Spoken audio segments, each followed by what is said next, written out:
بچوں کی محبت، سونے چاندی کی محبت اور پلاٹوں کی محبت، زمین کی محبت، ان محبتوں کا ذکر اللہ نے کر کے آخر میں جو بڑی زبردست نصیحت فرمائی ہے وہ یہ ہے کہ یہ ہے تھوڑے وقت کے لیے،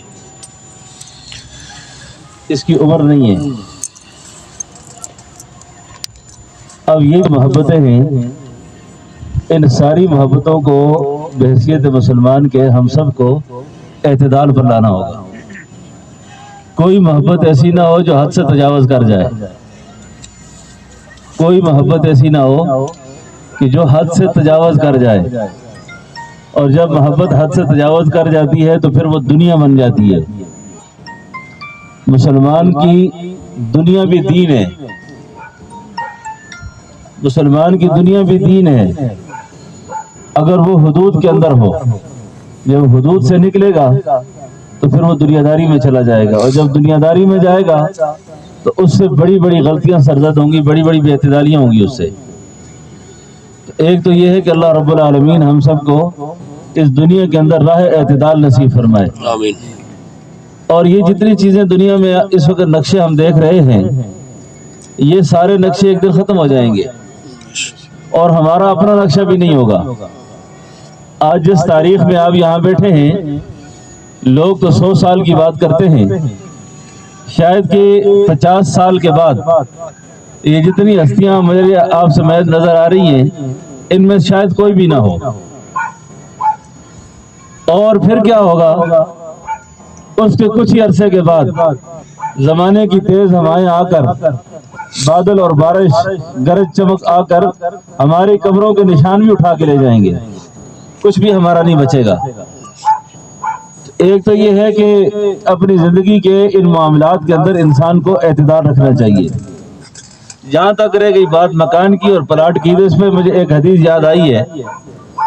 جس آدمی کا گھر نہ ہو، جس آدمی کا مکان نہ ہو، رسول اللہ صلی اللہ علیہ وسلم نے ایک دعا سکھلائی ہے۔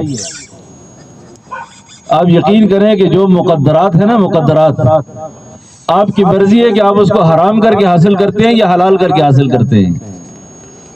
ملنا آپ کو ضرور ہے، لیکن یہ ہماری بدبختی ہوتی ہے کہ ہم اس پہ حرام طریقے سے ہاتھ ڈالتے ہیں، ناجائز طریقے سے ہاتھ ڈالتے ہیں۔ اب اگر وہ مقدر ہے تو ویسے بھی ملے گا۔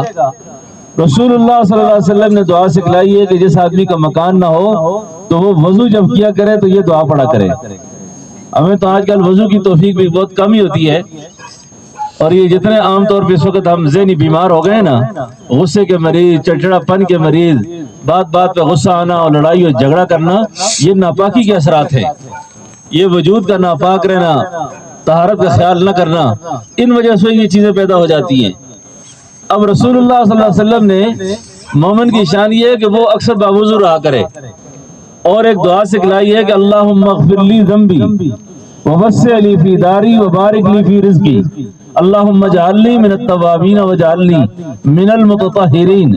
اب آپ تو معصوم عن الخطا تھے، لیکن آپ اپنی عاجزی کا اظہار کر کے اللہ سے کہتے ہیں اللہ میرے گناہ معاف کر، اور اس کے فوری بعد آپ فرماتے ہیں ووسع لی فی داری، اللہ مجھے اپنا بڑا گھر بھی دے دے۔ اس سے معلوم یہ ہوتا ہے کہ آدمی اللہ سے اگر اپنا گھر مانگتا ہے تو گھر کے لیے کوشش کرتا ہے، پلاٹ خریدتا ہے، تو یہ طلب دنیا نہیں ہے، یہ اللہ کے نبی کی سنت ہے۔ یعنی گھر کا حصول یہ اللہ رب العالمین کی نعمتوں میں سے ایک نعمت ہے جو بندے کو حاصل کرنی چاہیے۔ مجھے یہاں پر تقریباً سارے لوگ بہت ہی ماشاءاللہ سردار عبدالقیوم صاحب کی دعوت پر انہی کی شان کے حامل لوگ آئے ہوئے ہیں سارے، تو میں ایک درخواست آپ سے کروں گا، دیکھو یہ دنیا بہت تھوڑی ہے، یہ وقت سب کا گزر جائے گا۔ کسی آدمی کے ساتھ تجارت اور معاملات کرتے وقت اس بات کو پیش نظر رکھا کریں کہ گویا یہ میں اپنے ساتھ کر رہا ہوں، یہ میں آج اپنے ساتھ کر رہا ہوں۔ آج ہمارے اکثر لوگ اللہ کی تائید سے کیوں محروم ہوتے ہیں، اللہ کی مدد سے کیوں محروم ہوتے ہیں؟ اللہ کی مدد سے محروم اس لیے ہوتے ہیں کہ جس وقت وہ دوسرے کسی مسلمان کے ساتھ معاملہ کرتے ہیں اس وقت اپنے انجام سے غافل ہوتے ہیں، اپنے آپ سے غافل ہوتے ہیں۔ اور جس وقت بندہ کسی کے ساتھ زیادتی کر لے، ظلم کر لے، یہ قاعدہ ذہن میں رکھے وہ شخص مر نہیں سکتا اس وقت تک جب تک وہ اس کا انجام بھگت کے نہ مرے۔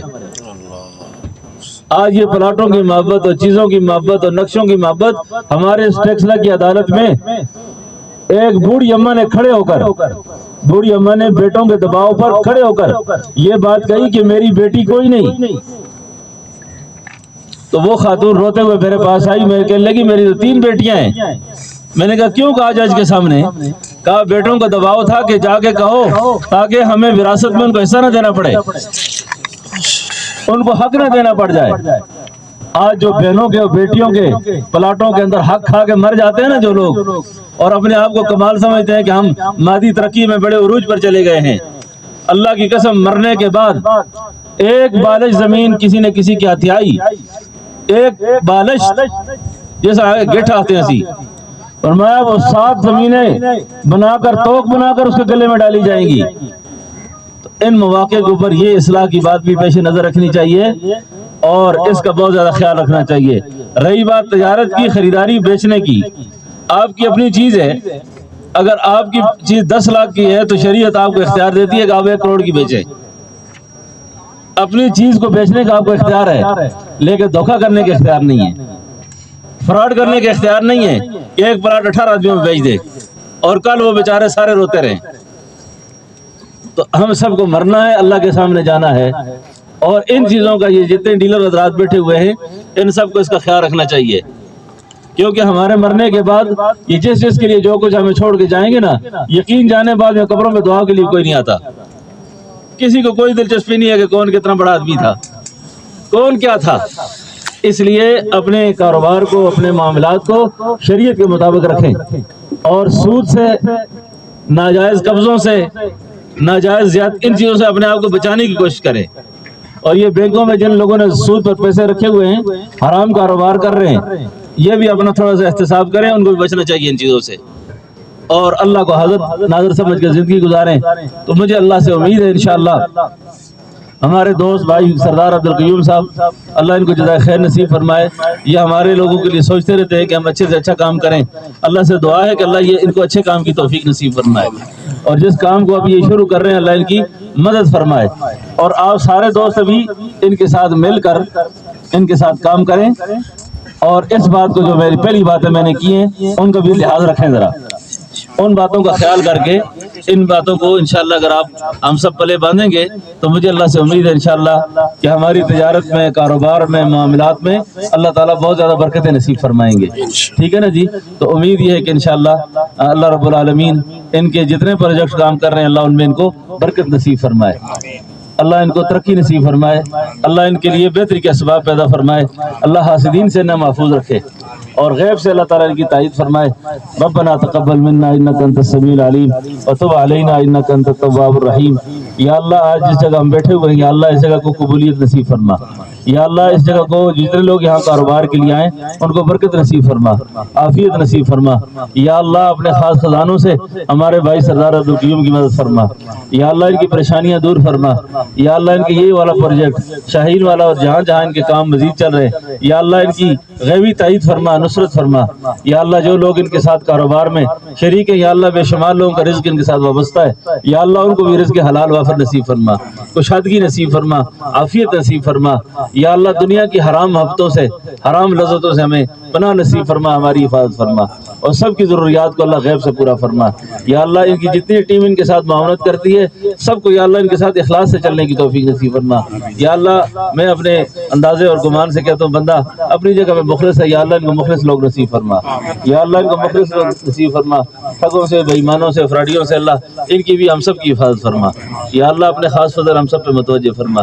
وصلی اللہ تعالی علی خیر خلقی محمد و آلہ و صحبہ اجمعین.